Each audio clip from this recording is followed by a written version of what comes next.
नमस्कार दोस्तों, आज मैं आपको फाल्गुन बृहस्पतिवार व्रत की कथा सुनाने जा रही हूँ। प्रेम से बोलिए बृहस्पति देव की जय हो। प्राचीन समय में एक बहुत ही निर्धन ब्राह्मण रहता था। उसके कोई भी संतान न थी। ब्राह्मण नित्य पूजा किया करता था। वह स्वभाव से दयालु तथा धार्मिक विचारों वाला व्यक्ति था, परंतु उसकी पत्नी बहुत मलिनता के साथ रहती थी।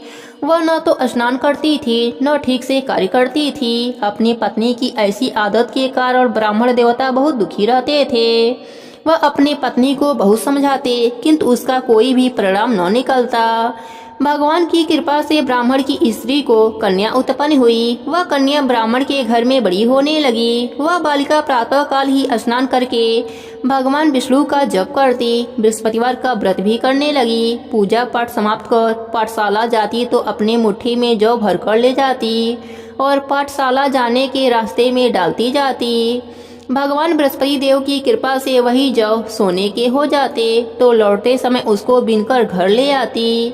एक दिन वह बालिका सूप में उन सोने के जौ को फटक कर साफ कर रही थी। तब उसकी माँ ने उसे देखा और कहा, हे बेटी, सोने के जौ को फटकने के लिए सूप भी तो सोने के होने चाहिए। दूसरे दिन बृहस्पतिवार का दिन था। कन्या ने व्रत रखा और भगवान बृहस्पति देव से प्रार्थना करने लगी, हे प्रभु, यदि मैंने सच्चे मन से श्रद्धा पूर्वक आपका पूजन एवं व्रत किया हो तो कृपया करके मुझे सोने का सूप दे दो।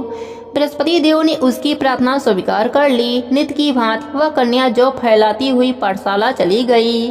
पाठशाला से लौटकर जब वह जौ बीन रही थी तो बृहस्पति भगवान की कृपा से उसे सोने का सूप प्राप्त हुआ। उस सोने के सूप को वह घर ले आई और उससे जौ साफ करने लगी, परंतु उसकी माँ का आचरण वैसा ही रहा। एक दिन वह कन्या सोने के सूप में जौ साफ कर रही थी। उसी समय अचानक उस नगर का राजकुमार वहाँ से होकर निकला। कन्या के रूप एवं कार्य को देखकर राजकुमार कन्या पर मोहित हो गया। राजमहल लौटकर राजकुमार अन्न और जल त्याग कर उदास होकर लेट गया। राजा को जब अपने पुत्र द्वारा अन्न जल त्यागने का समाचार ज्ञात हुआ तो अपने मंत्रियों के साथ वह राजकुमार के पास गए और बोले, हे बेटा, तुम्हें किस बात का दुख है? किसी ने तुम्हारा अपमान किया है अथवा कोई और कारण है? मुझे बताओ, मैं वही करूँगा जिससे तुम प्रसन्न हो जाओ। राजकुमार ने अपने पिता की बातें सुनी तो बोला, आपकी कृपा से मुझे किसी भी प्रकार का कष्ट नहीं है। किसी ने मेरा अपमान भी नहीं किया है, परंतु मैं उस कन्या के साथ विवाह करना चाहता हूँ जो सोने के सूप में जौ फटक रही थी। यह सुनकर राजा आश्चर्य में पड़ गया और बोला, हे राजकुमार, इस तरह की कन्या का पता तुम लगाओ, मैं तुम्हारा विवाह उसके साथ अवश्य करवा दूंगा।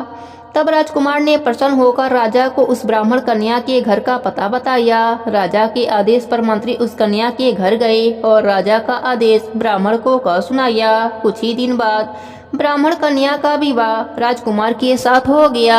घर से कन्या के विदा होते ही उस ब्राह्मण के घर में पहले की तरह निर्धनता वास करने लगी। अब भोजन के लिए अनाज भी बड़ी मुश्किल से मिलता था। एक दिन दुखी होकर ब्राह्मण देवता अपने बेटी से मिलने गए।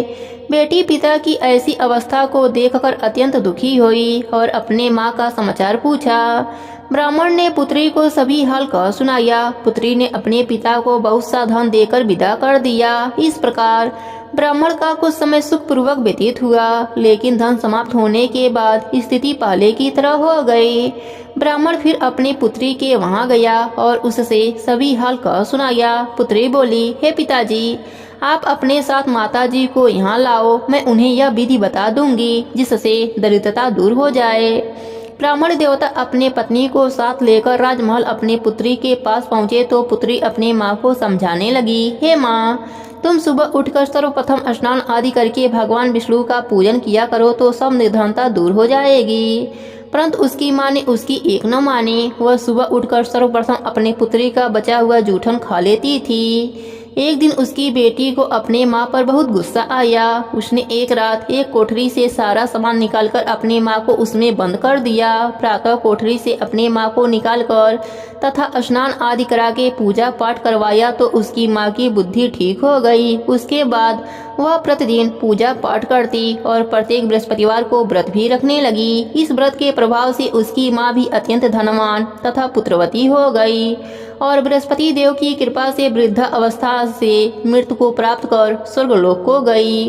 वह ब्राह्मण भी सुख पूर्वक इस लोक का सुख भोगकर स्वर्गलोक को प्राप्त हुआ। हे बृहस्पति देव, जैसे आपने ब्राह्मण ब्राह्मणी और उसकी बेटी पर अपनी कृपा करी, वैसे ही अपने सभी भक्तों पर अपनी कृपा बनाए रखना। सबके व्रत को पूर्ण करना, कहानी अधूरी हो तो पूरी करना, पूरी हो तो मान रखना। प्रेम से बोलिए बृहस्पति देव की जय हो, विष्णु भगवान की जय हो।